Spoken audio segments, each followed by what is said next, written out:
نحمده ونصلي ونسلم على رسوله الكريم اما بعد اعوذ باللہ من الشیطان الرجیم بسم اللہ الرحمن الرحیم ویقصرون علی انفسهم ولو کان بهم خصاصہ صدق اللہ العظیم وصدق رسولہ النبی الکریم ان اللہ وملائکتہ یصلون علی النبی یا ایہا الذین آمنوا صلوا علیہ وسلموا تسلیما الصلاۃ والسلام علیک یا سیدی یا رسول اللہ وعلی آلک واصحابک یا حبیب اللہ الصلاۃ والسلام علیک یا سیدی یا نبی اللہ وعلی آلک واصحابک یا سیدی یا نور اللہ اللہم صلی علی سیدنا و مولانا محمد معدن الجود والکرم وآلہ وصحبہ وبارک وسلم۔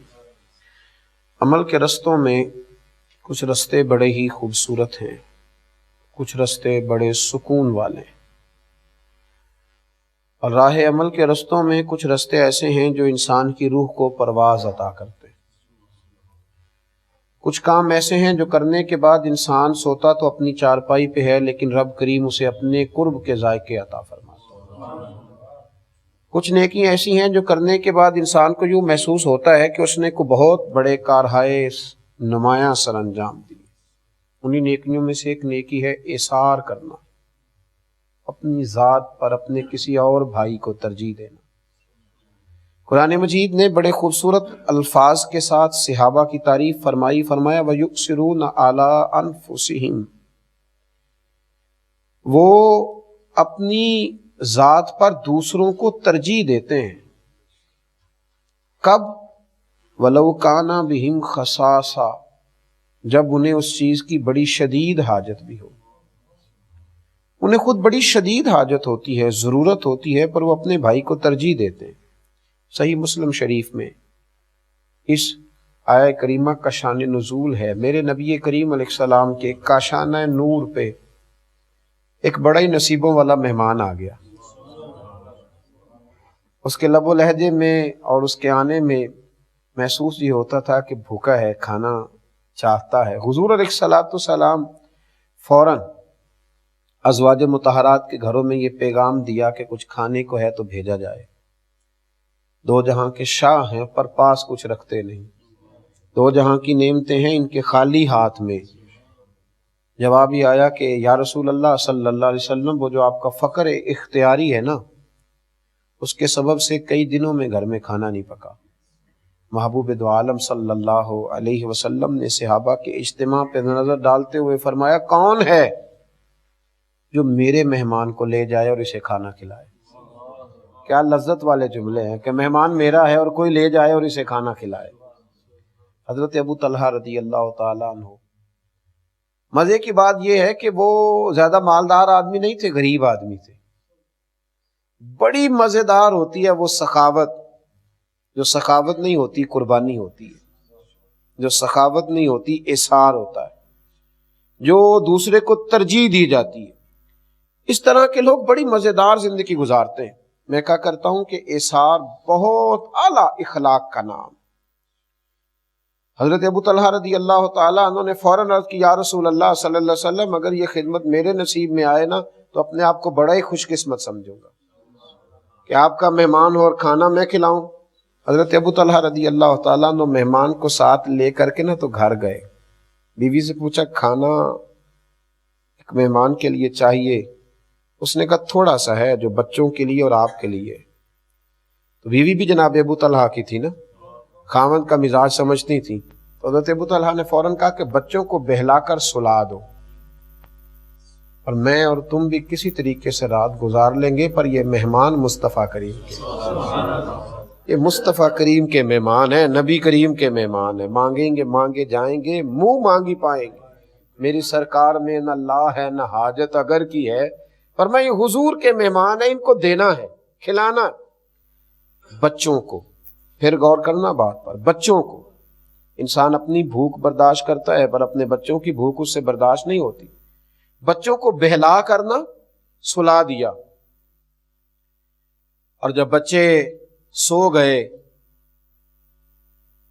تو میرے نبی کریم صلی اللہ تعالی علیہ وسلم کے اس صحابی نے اپنی بیوی کو بھی بات سمجھائی.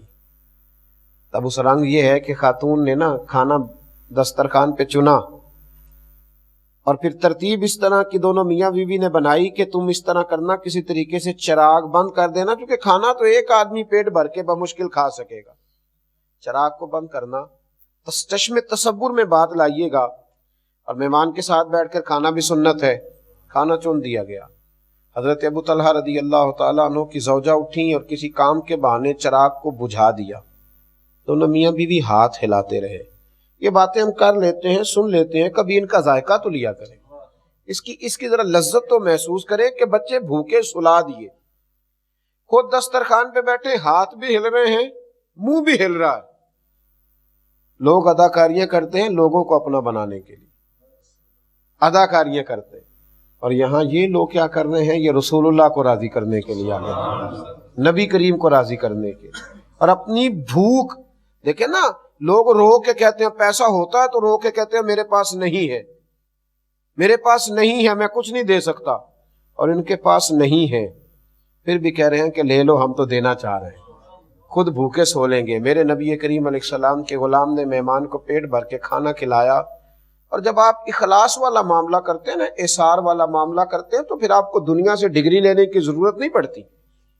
پھر وہ کمزور آدمی ہے جو یہ سوچتا ہے کہ مجھے لوگوں سے تھوڑی ڈگری لینی چاہیے، لوگ میری تعریف کریں کہ میں بڑا سخی ہوں. حضرت ابو طلحہ فرماتے رات مہمان کو کھانا کھلایا، سو گئے. صبح نماز کے وقت مرتب ترتیب کے ساتھ میں اٹھا، لیکن جب مسجد نبوی صلی اللہ علیہ وسلم نے پہلا قدم رکھا تو مجھے بتانا نہیں پڑا.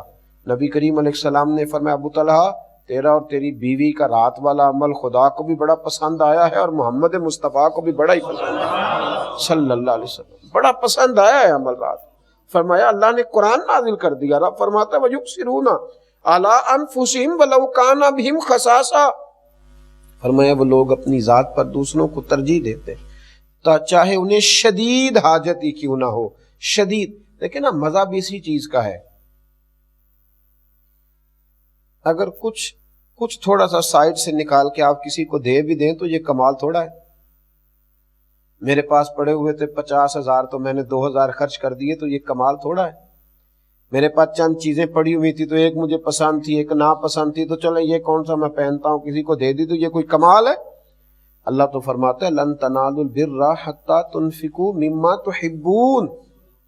اگر کسی نیکی تک پہنچنا ہے نا، دیکھیے فرمایا اگر نیکی تک پہنچنا ہے تو پھر سنو، تم ہرگز نیکی تک نہیں پہنچ سکتے جب تک اپنی پیاری چیز راہ خدا میں خرچ نہ کرو. مما تحبون، وہ خرچ کرنی ہے جس سے تمہیں محبت ہو گئی، وہ چیز تم نے خرچ کرنی ہے جس سے تمہیں محبت ہو گئی ہے. لن تنالوا البر، ورنہ تم نیکی تک پہنچ سکتے. پھر ٹھیک ہے تم اپنے دل کو مطمئن کر لو، اپنے آپ پہ راضی ہو جاؤ کہ میں نے یہ کر لیا ہے، لیکن تم خیر تک نہیں پہنچ سکتے. اگر نیکی تک پہنچنا ہے تو پھر تو اپنی محبوب چیز، پیاری چیز اللہ کے راستے میں خرچ کرنی ہوگی. میرے نبی کریم علیہ السلام نے ارشاد فرمایا، حضرت عمر حدیث کے راوی ہیں، ابن حبان میں موجود ہے، فرمایا جس شخص نے اپنی خواہش کو روک لیا، دل میں جذبہ تھا، خواہش تھی پر اس نے اس کو روک لیا، جس نے اپنی خواہش کو روک کر، اپنے نفس کو روک کر اپنے بھائی کی ضرورت پوری کر دی، تو محبوب فرماتے ہیں اللہ اتنا راضی ہوتا ہے کہ اس احسار کرنے والے کی بخشش ہی فرما دیتا ہے. رب اسے معاف فرما دیتا ہے، اس کے گناہ معاف کر دیتا ہے کہ میرا بندہ سمجھ کے اس نے اس طرح کا رویہ کیا، میرا بندہ. دیکھیں نا، خواہشات کہاں نہیں ہوتی، خواہش کہاں نہیں ہوتی. یہ نفس تو ایک ایسا گھوڑا ہے کہ آپ اس کی ایک بات مانیں تو سمجھ لیں کہ ایک لگام اس کی ڈھیلی ہو گئی، پھر یہ فٹافٹ دوسری بھی ڈھیلی کرنے کی کوشش کرتا، ایک کے بعد دوسری، دوسری کے بعد تیسری. خواہشات تو وہ انسان کے نفس کا وہ پیالہ ہے جو کبھی پر نہیں ہوتا. تھوڑا تھوڑا اپنی خواہشات کو روک کر اگر احسار کیا جائے، اگر کوشش کی جائے کہ چلے بہت زیادہ اپنے ہی آپ کو سنوارتے رہنا، اپنے ہی گھر کو ضرورت کا کام ضرور کریں، باقی کوشش کریں تھوڑا سا بچ جائے اور اس غریب کو بھی میسر آ جائے، اس غریب کو بھی جس بیچارے کے پاس اپنی چھت بھی موجود نہیں ہے، گھر کی صرف اس کو سجانے سنوارنے میں کروڑوں روپیہ لگانے کی بجائے اگر کسی کی جھونپڑی کا بندوبست کر دیا جائے گاڑی صرف اس لیے بدلنے کی بجائے کہ ماڈل پرانا ہو گیا ہے، اگر کسی شخص کے آنے جانے کے اسکول کے کرائے کا ہی بندوبست کر دیا جائے تو میرے بھائی کس قدر زیادہ لوگوں میں پیار بٹے گا۔ لیکن ہمارے ہاں یہ ہوتا ہے کہ جو کسی کے پاس آتا ہے وہ اسے اپنا سمجھتا ہے اور اپنے اوپر خرچ کرنا ضروری جانتا ہے، تھوڑی تھوڑی قربانی دینا، تھوڑا سا خواہشات کو دیکھیں نا، بڑی معروف بات ہے لیکن کبھی اگر آپ اس کا مزہ لینا تو مزہ بڑا شاندار ہے۔ گوشت جن گھروں میں کم پکتا ہے، جن غریبوں کے ہاں کبھی کبھی آتا ہے، وہاں بڑی لذت سے کھایا جاتا ہے۔ مدینے کے اندر کچھ علاقوں میں غربت تھی، گوشت آئے اور کبھی آئے تو بڑی جو ہے وہ لذت کے ساتھ استعمال ہوتا ہے۔ نبی پاک علیہ السلام نے بھی فرمایا اپنے گوشت کی خوشبو سے اپنے پڑوسیوں کو تکلیف نہ دینا۔ کیا لفظ ہیں، کبھی ان کا اثر اور کبھی ان کا سرور محسوس کریں۔ گوشت کی خوشبو سے اپنے پڑوسیوں کو تکلیف نہ دینا۔ میرے صاحب فرمایا کرتے تھے اگر روز پھل کھانے ہیں نا تو چھلکے پڑوسی کے دروازے کے آگے نہ پھینکنا، کہیں ان کے بچے بھی ضد نہ کریں یہی والا پھل ہم نے بھی کھانا ہے۔ پتہ نہیں بیچارے کا باپ لا کے دے سکتا ہے کہ نہیں لا کے دے سکتا۔ تو ایک بکری کی سری ایک صحابی نے کسی کے گھر میں بھیجی۔ اب یہ کبھی کبھی گوشت آیا ہے ہاتھ میں تو وہ پکتا ہے، اس کی ایک لذت ہے، اس کا ایک سرور ہے، وہ کھانا تھوڑا زیادہ کھایا جاتا ہے۔ اس کے گھر میں جب سری آئی ہے اس دل میں خیال آیا یار میں تو غریب ہوں ہی، یہ جو میرے ساتھ میں پڑوسی رہتا ہے نا مجھے اس کے حال کا پتہ ہے۔ آج ہمیں پڑوسی کی بیوی اور اس کے بچوں کی حرکتوں کا پتہ ہوتا ہے پر ان کی غربتوں کا پتہ نہیں ہوتا۔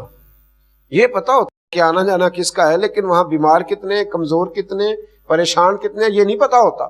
مجھے خبر تو ہے کہ میرے پڑوسی کے بچوں کو کتنا دیر ہو گئی گوشت نہیں کھایا، تو اس نے نا سری ساتھ والے پڑوسی کے گھر میں بھیج دی۔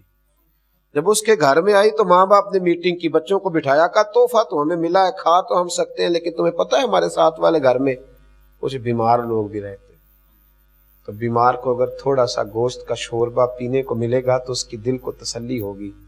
بکری کی سری تیسرے گھر میں گئی، تیسرے نے چوتھے کے گھر میں بھیج دی، چوتھے نے پانچویں کے اور پانچویں نے چھٹے نے، اور جب چھٹے نے اس کو دیکھا تو اس نے کہا یار دیکھو گوشت تو گھر میں آ ہی جاتا ہے لیکن نیکی کا موقع کبھی کبھی ہاتھ آتا ہے، کسی اور کو نہ دے دوں۔ اس نے دوبارہ پلٹ کے نا ساتویں کو دے دی، اور جب ساتویں کے ہتھی آئی تو اس نے دیکھی اوہو یہ تو بڑے سارے گھروں میں ہو کے آئی ہے۔ ایک محدث نے تو یہاں کمال جملے لکھے ہیں، وہ کہتے ہیں اس نے پھر بھی اکیلے نہیں کھائی، اکیلے نہیں کھائی، اس نے بیوی سے کہا اس طرح کرو اس کو پکاؤ تو شوربہ ذرا زیادہ کرنا، ساتوں گھر مل کے ہی کھائیں گے، اس کا شوربہ ذرا زیادہ پکانا، ساتوں گھر مل کے کھائیں گے، تھوڑا تھوڑا کھا لیں گے، ذرا مل کے کھا لیں گے۔ میرے بھائی تھوڑا سا اثار کا مزاج بن جائے نا، آپ یقین کریں اثار کا مزاج بن جائے تو بہت ساری غربتیں ویسے ہی تقسیم۔ میرے صاحب رحمۃ اللہ تعالیٰ علیہ فرمایا کرتے تھے کہ بیٹا جب اللہ تمہیں زیادہ پیسے دینے لگتا ہے نا تو ہو سکتا ہے کہ اس میں تمہارے غریب بھائی کا بھی اس نے کچھ حصہ بھیجا ہو، اور جب اگلے مہینے تمہیں تھوڑے سے اور زیادہ عطا کرے تو ہو سکتا ہے تمہاری بیمار بہن کا بھی اس میں حصہ ہو، اور فرمایا جب اس سے اگلے مہینے تمہیں کچھ اور تھوڑے زیادہ دینا تو ہو سکتا ہے تمہارے کسی غریب دوست کا بھی اس میں حصہ ہو۔ جب یہ نظریہ ہوگا نا کہ میں دیتا جاؤں گا تو عرش کا مالک بھی مجھے نوازتا جائے گا، تو پھر انسان کے اخلاق بڑی بلندیوں پہ جاتے ہیں۔ میں نے شروع میں کہا یہ وہ والی نیکی ہے جو روح کو سفر کراتی ہے، جو ٹھنڈک دیتی ہے، جو محبت فراہم کرتی ہے۔ دیکھیے نا کمال کی بات بخاری مسلم میں صحابہ کرام علیہم رضوان تشریف فرمائے، حضرت سہل بن سعد رضی اللہ تعالیٰ عنہ فرماتے ہیں ایک عورت آئی اور وہ نبی پاک علیہ السلام سے کچھ عرصہ پہلے نا اجازت لے کے گئی تھی کہ یا رسول اللہ صلی اللہ علیہ وسلم میرا دل کرتا ہے آپ کے لیے ایک چادر نہ بنا کے لاؤں، ایک کرتا نہ بنا کے لاؤں، ایک قمیض وہ بنا کے لائی، اس نے بڑے خوبصورت نقش و نگار کیے، حضور کے لیے بنا کے لانا تھی نا، اس نے بڑی محبت کی، اس نے بڑے پریم سے، بڑی ریجھ سے، بڑی مٹھاس سے، جانے کتنا درود پڑا ہوگا، جانے کس قدر وہ راضی ہوئی ہوگی، یعنی وہ لمحے اس پر کتنے سکون کے گزرے ہوں گے کہ اپنے نبی کے لیے تیاری کر رہی ہے۔ کبھی اماں بیٹے کے لیے ٹوپی بنائے نا تو اماں سے پوچھو اس کا رنگ ڈنگ کیا ہوتا ہے، اور جو اپنے مصطفیٰ کریم کے لیے تیاری کرے وہ بڑی محبت سے لائی، بڑے پریم سے لائی اور بڑے ادب سے پیش کی، حضور میں لائی ہوں، تو میرے محبوب بھی بڑا ہی بھلا دینے والے ہیں، محبتوں کا جواب بڑی محبتوں سے دینے والے ہیں نبی رحمت علیہ الصلوۃ والسلام اسی وقت اندر گئے، اسی وقت جب وہ قمیض بنا کے لائی، اندر جا کے حضور علیہ السلام نے جو کرتا پہنا تھا اس کو اتارا، اور جو نئی قمیض وہ صحابیہ بنا کر کے لائی تھی حضور نے فوراً پہن لی، اور پہن کر صحابہ کے بیچ آئے۔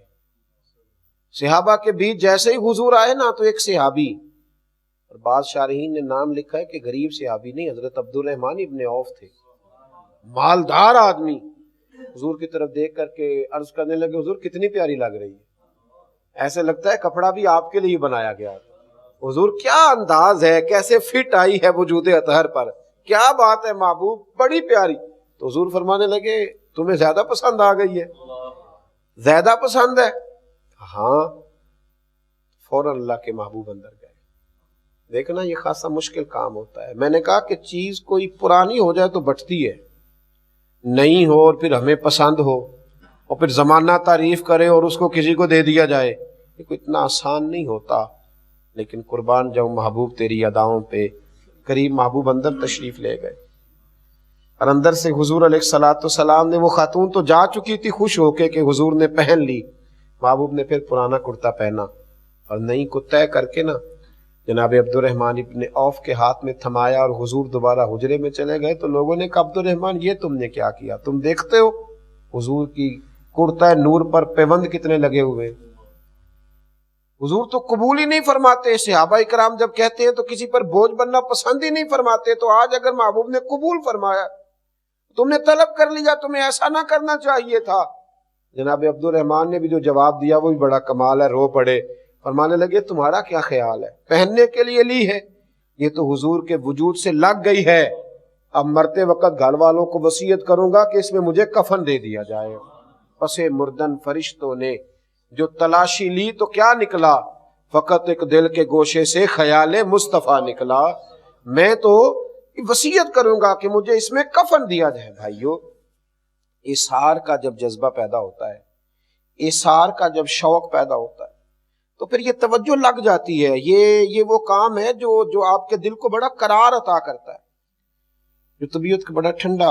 آپ صبح تجربہ کر کے دیکھیں، صبح کہ جب آپ لوگوں سے حاصل کرنے کا مزاج بنائیں گے نا کہ میں کسی نہ کسی طریقے سے آنے والے سے کچھ لوٹ لوں تو آپ کو تکلیف ہوگی، اور اگر ذہن بن جائے نا کہ میری وجہ سے کسی کا فائدہ ہو جائے تو اللہ تعالیٰ روح کو سکون عطا فرمائے گا، آنکھوں کو ٹھنڈا کرے گا، سکون دے گا۔ اور جب یہ ذوق پیدا ہوتا ہے نا تو پھر صرف اپنے بچے نظر نہیں آتے، پھر سب کے بچے اپنے بچے ہی محسوس ہوتے ہیں، پھر ہر غریب کا بچہ پیارا لگتا ہے، پھر انسان صرف اپنے کے ہاتھ میں ہی 100 کا نوٹ نہیں تھماتا، دوسرے بھی اسے دکھائی دیتے ہیں، پھر وہ پیار بانٹتا ہے، پھر وہ محبت بانٹتا ہے۔ اور جس طرح وہ اپنے بچے کے بیمار ہونے پہ رو پڑتا ہے نا، کسی اور کی تکلیف کو بھی محسوس کرتا ہے، پھر یہ درد برابر کا کیا انداز ہے۔ حضرت مولا کائنات شیر خدا کرم اللہ تعالیٰ وجہ الکریم فرماتے ہیں کہ ہتھیلیاں گھس گئی تھی سیدہ فاطمہ کی کام کر کر، چھالے پڑ گئے۔ فرماتے ہیں میں نبی کریم علیہ السلام کی خدمت میں لے کر کے گیا، کچھ کنیزیں آئی تھی مال غنیمت سے، خدام آئے تھے، یا رسول اللہ ایک کنیز مل جائے، فاطمہ کا کام کاج میں ہاتھ بٹائے گی۔ تو میرے نبی کریم علیہ السلام نے جو جواب دیا نا، ابو داؤد شریف میں موجود ہے، وہ آب زر سے بھی زیادہ کوئی اعلیٰ چیز ہو تو اس سے لکھنے کے قابل ہے۔ رسول رحمت علیہ الصلوۃ والسلام نے فرمایا جب تک اصحاب صفہ کے معاملات پورے نہیں ہو جاتے، یہ جو میرے غریب نادار صحابہ مسجد میں رہتے ہیں، دین کی تعلیم لیتے ہیں، جب تک ان کے معاملات ٹھیک نہیں ہو جاتے اتنی دیر تک میں کسی اور طرف توجہ نہیں کروں گا۔ فاطمہ کے گھر میں کنیز بعد میں بھیجی جائے گی، لیکن جو دین کے لیے خدام بیٹھے ہیں پہلے خیال ان کا کیا جائے گا۔ اتنا بڑا احسار، اتنی بڑی محبت میرے رسول پاک علیہ الصلوۃ والسلام نے ہمیں یہ بات سکھائی ہے، ہمیں یہ انداز سکھایا ہے نبی کریم علیہ الصلوۃ والسلام۔ حضرت عبداللہ ابن عمر رضی اللہ تعالیٰ عنہ شدید بیمار تھے۔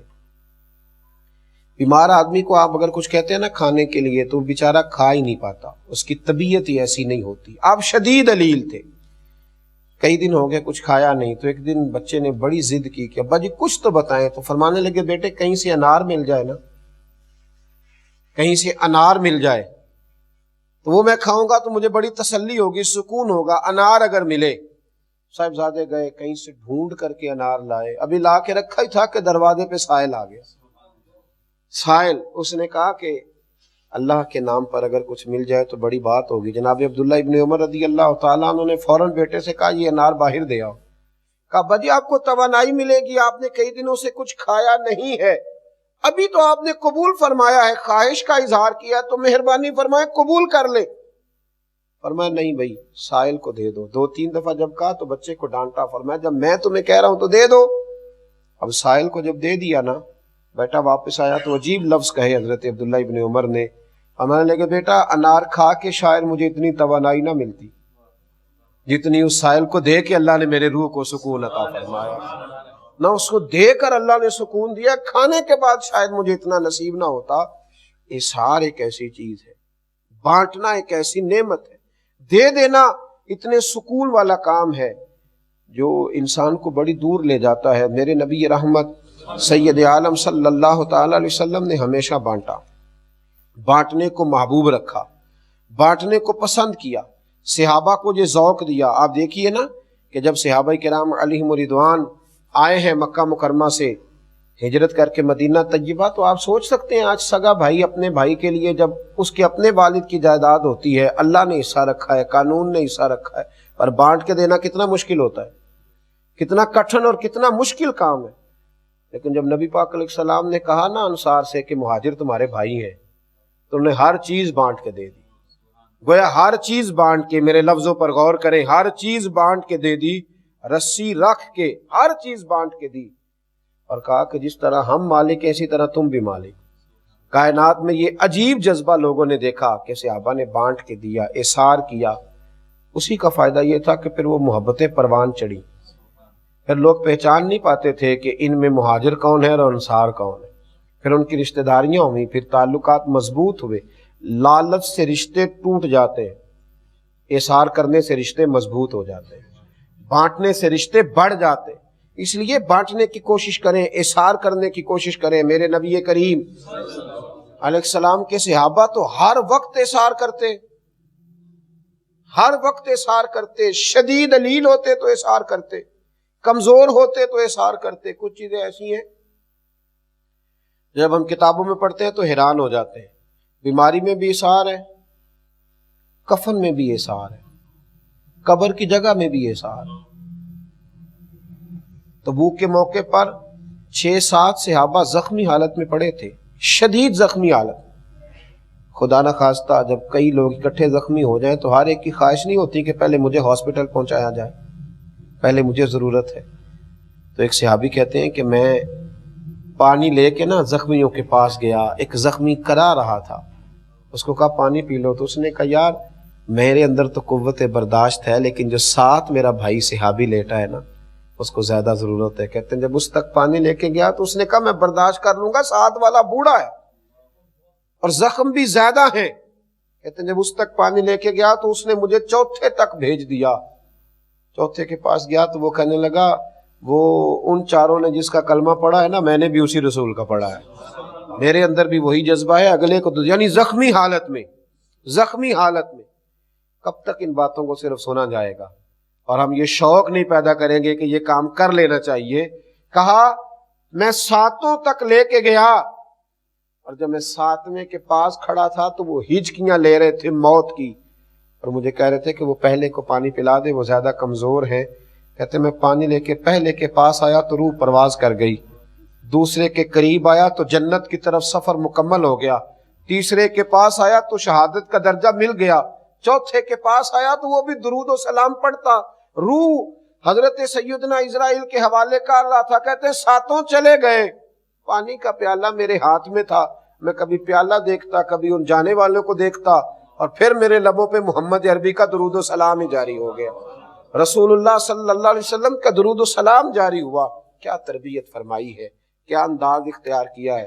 اگر آپ زیادہ توجہ فرمائیں میرے سننے والے تو ایک خاص بات،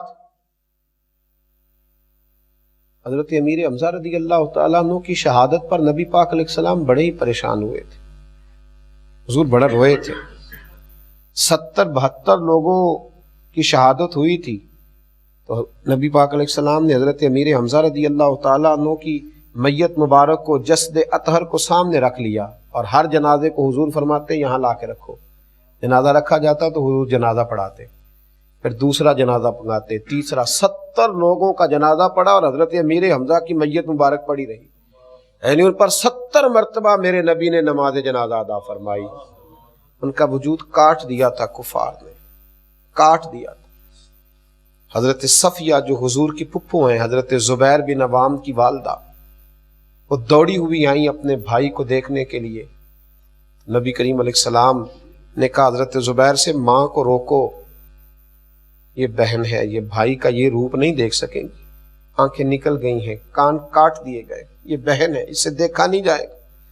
تو حضرت صفیہ نبی کریم علیہ السلام سے عرض کرنے لگیں، جو امیر حمزہ سے آپ کا پیار تھا اسے بھی میں جانتی ہوں، اور اگر آپ نے دیکھ لیا تو میں بھی دیکھ ہی لوں گی، اور میرا بھائی تو اللہ کے راستے میں گیا ہے، اسے تو شہادت کی موت ملی۔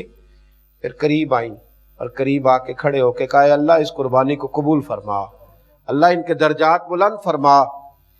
2 چادریں کفن کی، کفن کے لیے 2 چادریں، یہ اسلام پر غربت کا زمانہ ہے، کفن کا کپڑا بھی میسر نہیں۔ 2 چادریں حضرت صفیہ لائیں اور کہا کہ میرے بھائی کو اس میں کفن دے دو۔ حضرت زبیر بن عوام فرماتے ہیں نبی کریم علیہ السلام جب کفن دینے لگے تو قریب ایک اور صحابی تھے، ان کی لاش بھی پڑی تھی جن کو کفن میسر نہیں تھا، تو محبوب فرمانے لگے مجھے گوارا نہیں ہوتا کہ چچا کو تو کفن دے دوں، تو میرا یہ صحابی بغیر کفن کے چلا جائے، اس کو کفن دے دوں اور یہ بغیر کفن کے چلا جائے۔ 2 چادریں، ایک بڑی ہیں ایک چھوٹی ہیں، دونوں کے قد بڑے ہیں، اب کیا کیا جائے؟ میرے مصطفیٰ کریم علیہ السلام نے فرمایا قرعہ اندازی کرو، قرعہ ڈالو۔ تو کہتے ہیں قرعہ ڈالا کہ کون سی چادر کس کو دینی ہے، تو بڑی چادر اس صحابی کے نام نکل آئی۔ دیکھو تاریخ عالم نے یہ نظارے بھی دیکھے کہ حضرت امیر حمزہ کے حصے میں چھوٹی چادر آئی، یہ اثار میرے نبی پاک کا، کفن میں بھی اثار، کفن میں بھی، کفن میں بھی، وہاں زخموں میں اثار ہے، یہاں کفن میں اثار۔ میرے کریم رسول علیہ السلام نے فرمایا کہ اب چھوٹی چادر سے حضرت امیر حمزہ کو کفن دیا جائے گا۔ چھوٹی چادر جب اوڑھی، سر ڈھانپتے تھے تو پیر ننگے ہو جاتے تھے، پیر ڈھانپتے تھے تو سر ننگا ہوتا تھا۔ محبوب نے فرمایا سر ڈھانپ دو اور پیروں پہ گھاس ڈال دو، اور میرے چچا کی قبر بند کرو، اللہ انہیں جنت کا لباس عطا فرمانے والا ہے، جنت کا۔ یہاں تک اثار ہوتا تھا، یہاں تک گویا کفن ڈالنے میں بھی اثار، اور میں نے جو بات کہی نا کہ قبر میں بھی اثار کرتے تھے۔ امیر المومنین، خلیفۃ المسلمین، اس امت کا بہت بڑا ہیرو حضرت عمر فاروق رضی اللہ تعالیٰ عنہ، زخم لگ گیا، احساس ہو گیا کہ اب شاید وصال ہو جائے گا، اپنے صاحبزادے سے کہنے لگے سیدہ عائشہ صدیقہ کے پاس جائیں۔ گنبد خضرا میں 3 قبروں کی جگہ ہے، ایک میں حضور کی تدفین ہوئی، ایک میں حضرت ابو بکر ہے، ایک جگہ باقی ہے سیدہ عائشہ صدیقہ نے جگہ اپنے لیے رکھی ہوئی۔ کتنی بڑی جگہ ہے جو گنبد خضرا میں موجود ہے۔ تو حضرت عمر کے صاحبزادے گئے، جا کے کہا اماں جی ابا جی کا آخری وقت ہے، اگر آپ اجازت دیں تو حضور کے گنبد میں دفن ہونا چاہتے ہیں۔ جناب عائشہ رو پڑی، کہنے لگی کوئی قبر کا اثار تو نہیں نہ کرتا، اور قبر کی وہ جگہ جو گنبد خضرا میں ہو، جہاں نبی کریم علیہ السلام کے جلوے ہوں، لیکن عمر سے کہنا تم نے اسلام کی بڑی خدمت کی ہے، میں قبر کی جگہ کی بھی قربانی دیتی ہوں، میں اثار کرتی ہوں، میں دیتی ہوں وہ جگہ۔ تو میرے بھائی انہوں نے روزی روٹی میں ہی صرف اثار نہیں کیا، انہوں نے تو زخموں کی حالت میں بھی اثار کیا، کفن کے کپڑوں میں بھی اثار ہوتا رہا، قبر کی جگہوں پر بھی اثار ہوتا رہا۔